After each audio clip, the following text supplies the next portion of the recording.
Good evening and thanks for joining us for 12 News at 6, everyone. I'm Mark Curtis. And I'm Kadiba Devine. Our big story tonight, a longtime employee and former interim CEO of North Star Independent Living Services is speaking out. The company is at the center of a homicide investigation right now after police say a resident was shot and killed inside one of their group homes. The homes are supposed to be safe and secure, but the I-Team has reported allegations of guns and drugs routinely being present in North Star facilities. The I-Team's Bianca Bono is here with us in studio. And Bianca, what's this former employee telling you? Well, guys, Amelia Lopez worked for North Star since 2015 and quit earlier this year. She said owners and the current CEO are prioritizing filling beds and maximizing profits rather than ensuring their facilities are safe for some of society's most vulnerable kids. Brenda was there that day for licensing. You don't know half the I've been dealing with.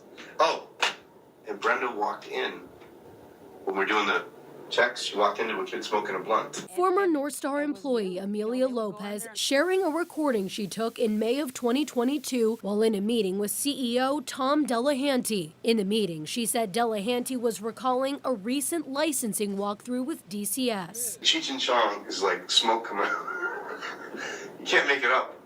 But we got our license. Tom said it happily, and we still got licensed. She said DCS was there to inspect North Star's group home on Mountain View Road, which houses foster kids aged 16 to 20. During the recorded meeting, Delahanty stated in addition to the DCS employee witnessing a resident doing drugs, they also disclosed they had found a gun clip the night before. She was like, good job.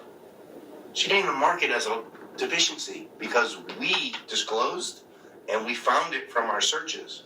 And the drugs, she said she understands that happens. Lopez hasn't been able to shake that meeting, disturbed by both the CEO's reaction and the lack of enforcement by DCS. I put the same blame on DCS as I would put on North Star. A spokesperson for North Star declined our request for an interview, but said in an email, quote, "The example you shared only further proves that North Star is being proactive in its efforts to remove contraband and is properly reporting all incidents to DCS and to the resident's case manager as required." Lopez, who left the company shortly after she took the recording, speaking out in light of the recent tragedy at the Mountain View group home. On August 29th, police found 9 guns in one room at the facility. And less than 3 days later, police say a resident shot and killed another. It could have been avoided. There were so many signs. Lopez said she started working for North Star shortly after they opened in 2015. She said the company used to have a strong program to help foster kids. But worries as the company grew, problems began. You start having the issues with drugs coming on campus. Most of those kids are not in school. Lopez says the residents in North Star's care are not safe and hopes changes are made immediately. You can't see these kids as a dollar sign. They are human beings. And if they were taken out of their home because there wasn't that structure and that proper care, then they should be taken out of North Star. And I don't understand and see how DCS does not see that.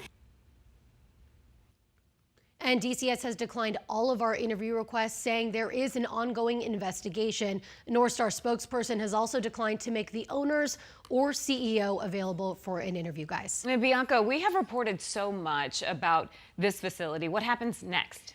Yeah, so there are a lot of eyes on this facility right now. We learned this afternoon that the facility, according to City of Phoenix officials, is out of compliance when it comes to zoning. They have about 2 weeks to address that, but that's really just the tip of the iceberg. We also know, as I just said, DCS is doing its own investigation. Phoenix PD has to wrap up its homicide investigation. And I've also talked to some state lawmakers who are also very concerned about DCS oversight. Right now, they're working on planning a meeting to address that issue as well. Bianca, thanks.